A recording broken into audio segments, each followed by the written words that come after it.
Kolose pasalnya yang ketiga, ayatnya yang ke-1 sampai ayatnya yang ke-4. 1, 2, 3 saya baca ayat 1. Karena itu, kalau kamu dibangkitkan bersama dengan Kristus, carilah perkara yang di atas, di mana Kristus ada duduk di sebelah kanan Allah. Pikirkanlah perkara yang di atas, yang di bumi. Sebab kamu telah mati dan hidupmu tersembunyi bersama dengan Kristus di dalam Allah. Apabila Kristus yang adalah hidup kita menyatakan diri kelak, kamu akan menyatakan diri bersama dengan Dia dalam kemuliaan. Puji Tuhan, saudara-saudara. Dari sini kita bisa menangkap bahwa kehidupan Kristen itu adalah sesuatu yang hebat, sesuatu yang luar biasa, sesuatu yang sangat istimewa. Kenapa? Karena kita memiliki hidup yang ada di dalam Kristus, hidup yang baru di dalam Kristus. Maka dikatakan karena itu, kalau kamu dibangkitkan bersama dengan Kristus, carilah perkara di atas di mana Kristus ada, duduk di sebelah kanan Allah. Pikirkan perkara yang di atas, bukan yang di bumi.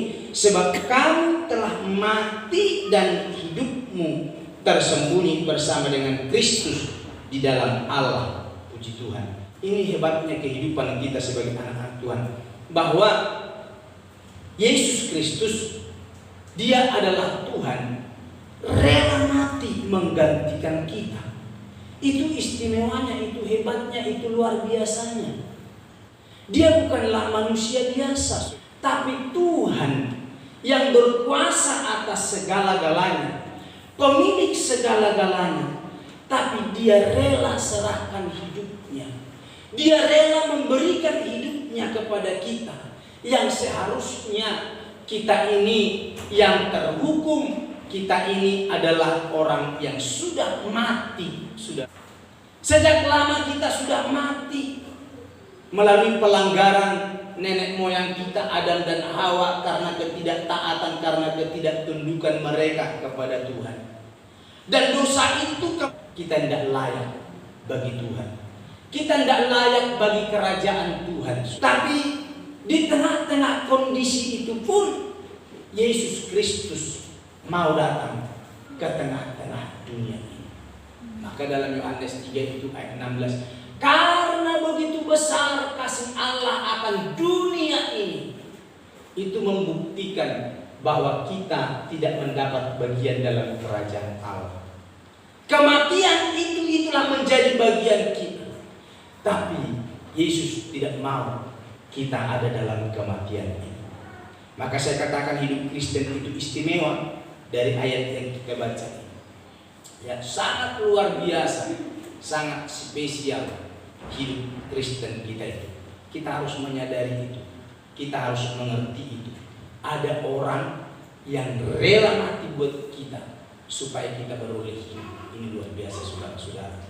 Ya, kalau misalnya ada seseorang yang sakit sekarat, ya, sekarat, dan hanya diperlukan sebenarnya darah saja, darah, karena kekurangan darah, mungkin begitu saudara. Wes ngatang-ngatang di rumah sakit, dia mencari kemana-mana tidak ada darah. Tapi ada satu dari jemaat Tuhan di tempat ini yang rela memberikan darahnya, mendonorkan darahnya. Yang tadi sudah ngatang-ngatang di rumah sakit itu, saudara-saudara, jadi hidup karena ada yang kita donorkan darah. Pantaslah orang itu berterima kasih kepada kita karena kita bisa donorkan darah. Nah, seperti itu saudara-saudara, bahwa kita ini sudah mati, tapi ada yang mau menggantikan kita, Yesus Kristus namanya. Maka dikatakan karena begitu besar kasih Allah akan dunia, sehingga Ia mengaruniakan anaknya yang tunggal, supaya setiap yang percaya tidak binasa, melainkan beroleh hidup yang kekal. Dia mau turun dari ketinggian, Dia mau tinggalkan kenyamanan itu untuk kita, mengambil kita dari kematian. Posisimu, posisiku, posisi kita semua digantikan oleh Yesus. Ini yang hebat, saudara. Ya, kematian itu digantikan oleh Yesus. Mari kita lihat dulu ayat-ayat yang lain. Efesus 2 ayatnya yang keempat dan ayatnya yang kelima. Tetapi Allah yang kaya dengan rahmat, oleh karena kasih-Nya yang besar yang dilimpahkannya kepada kita, telah menghidupkan kita bersama-sama dengan Kristus, sekalipun kita telah mati oleh kesalahan-kesalahan kita. Oleh kasih karunia kamu diselamatkan. Nah, saudara, ini loh saya bilang tadi, bahwa hidup Kristen kita itu istimewa, luar biasa, hebat. Maka sadari itu bahwa kita hidup ini karena Tuhan.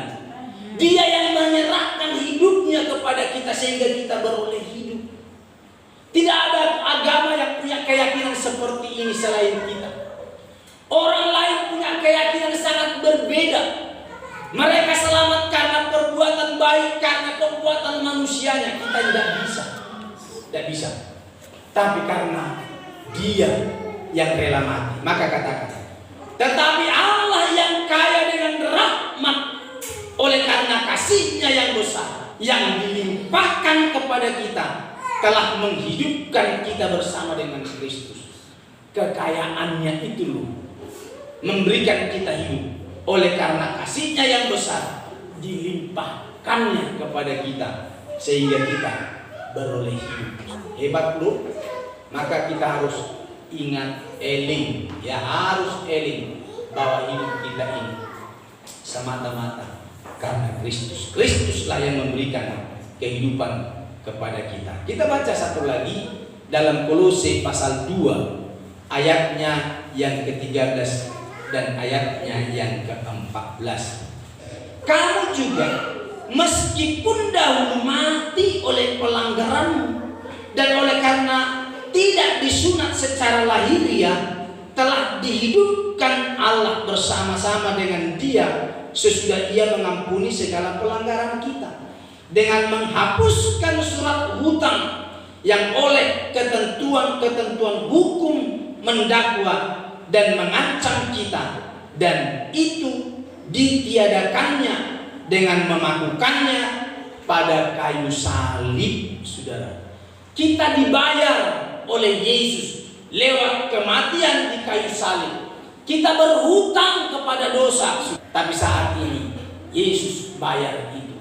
Maka dalam 1 Korintus 6 ayat yang ke-20 katakan, kamu telah dibeli, harganya lunas dibayar. Nah, dengan menghapuskan surat hutang yang oleh ketentuan-ketentuan hukum mendakwa yang mengancam kita, dan itu ditiadakannya,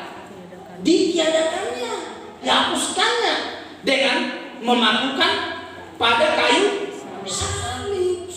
Dihapuskan hutang dosa kita itu. Kita diselamatkan, dibayar lunas oleh Yesus. Tidak ada manusia yang seperti ini. Tidak ada agama yang seperti ini. Cuman Kristen. Maka saya bilang hidup Kristen kita itu istimewa. Hidup Kristen kita itu luar biasa. Ada orang yang mau menggantikan kita, dan itu bukan manusia biasa, manusia Yesus, saudara-saudara.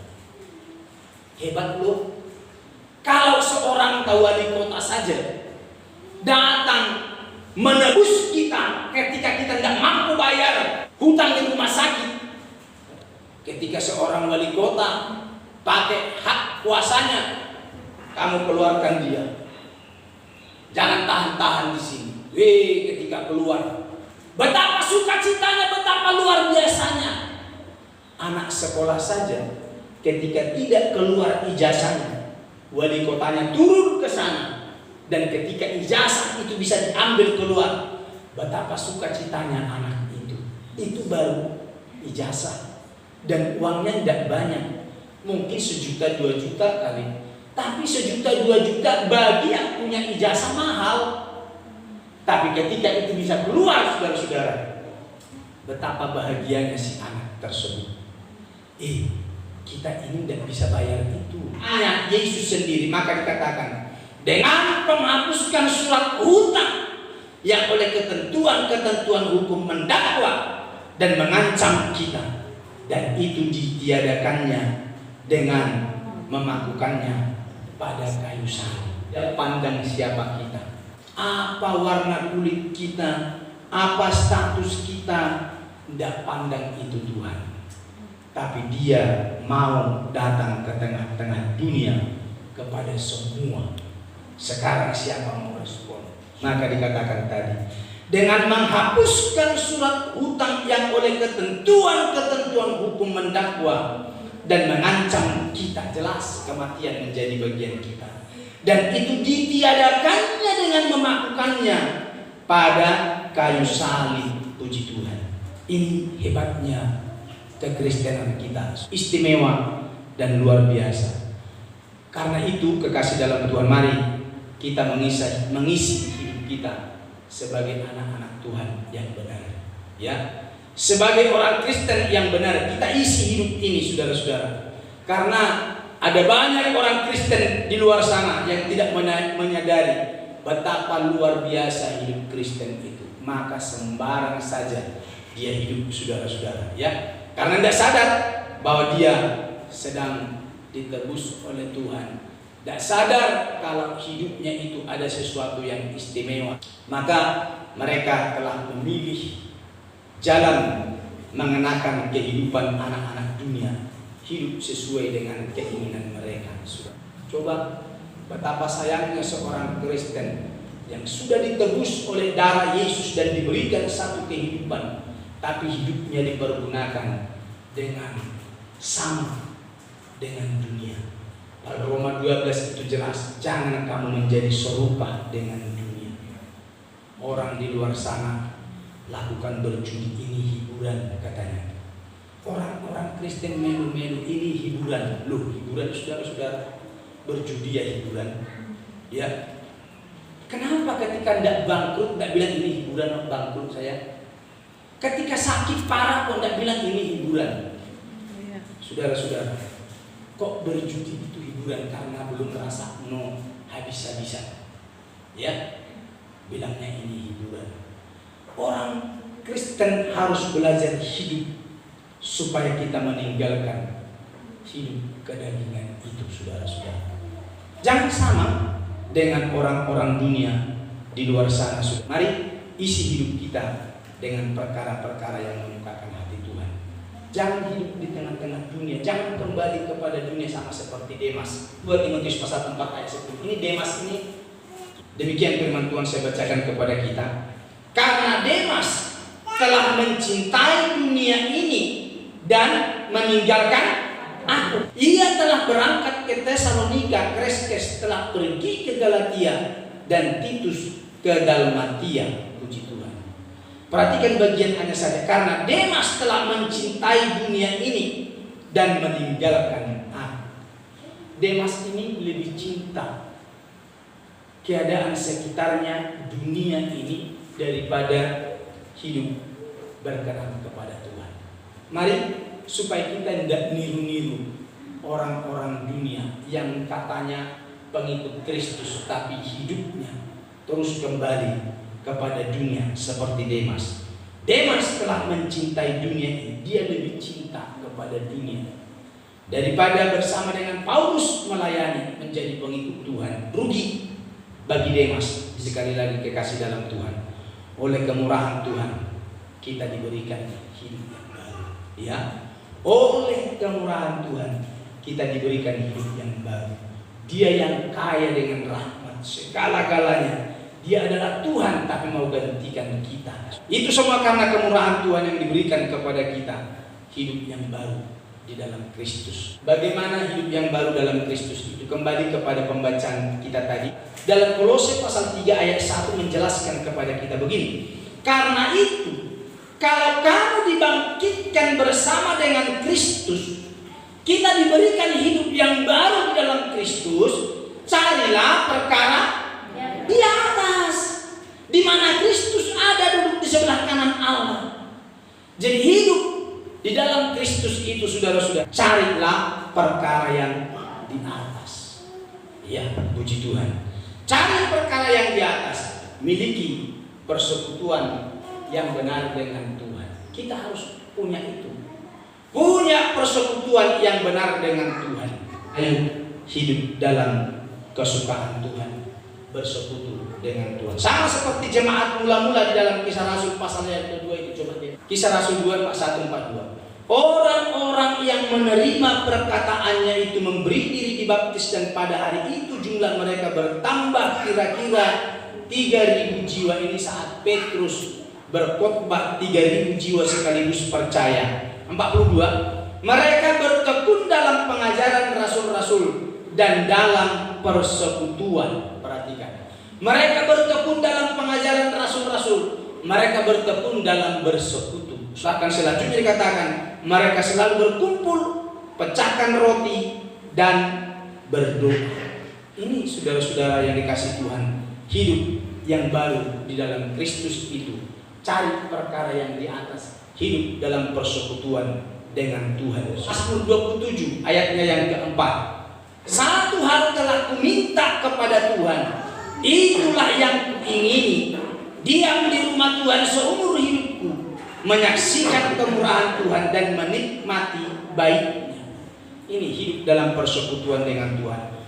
Di ayat yang lain, lebih baik 1 hari di pelataranmu daripada 1000 hari di tempat yang lain. Hidup dalam persekutuan dengan Tuhan, itulah hidup baru di dalam Kristus. Yang kedua, bagaimana hidup baru yang di dalam Kristus itu? Tidak menuruti keinginan daging. 2 Korintus 5 ayatnya yang ke-17. Jadi siapa yang ada di dalam Kristus, ia adalah ciptaan baru. Yang lama sudah berlalu, sesungguhnya yang baru sudah datang. Hidup baru di dalam Kristus. Kalau kita sudah di dalam Kristus, kita harus berbeda ya dengan orang-orang dunia di sana. Kalau kita masih ingat 2 kali Jumat yang lalu, orang Kristen mesti ada yang melu-melu dengan cara-cara dunia. Anaknya lahir tanggal 4 Juli. Kebetulan bapaknya juga lahir tanggal 4 Juli yang lampau 30 tahun yang lalu atau 40 tahun yang lalu. Anak yang lahir setelah 40 tahun, 30 tahun anaknya dibuat musik. Ini bapak sial, ini anak ini kok bodoh tanggal lahir bapaknya. Anak ikut-ikut dengan cara-cara dunia seperti itu sudah. Kita sudah berubah. Baru dikatakan di sini, siapa yang ada dalam Kristus, ia adalah ciptaan yang baru. Yang lama, yang percaya begitu, sudah berlalu. Yang lama sudah berlalu, yang baru datang gitu loh saudara. Ini kita yang baru dalam Kristus. Jangan punya kepercayaan begitu lagi. Ya, mau tanggal yang sama dengan bapak ibunya ya tidak apa-apa. Hari ini yang berulang tahun ada 4 ini masing-masing tanggal lahirnya bodoh gitu loh. Jadi mau sama kayak tanggal bapaknya, tanggal ibunya, kok anak dibuat? Daklah begitu saudara. Ini Alkitab bilang, siapa yang dalam Kristus, ia adalah ciptaan baru. Yang lama sudah berlalu, sesungguhnya yang baru itu sudah datang. Puji Tuhan, Tuhan berkati kita. Yuk.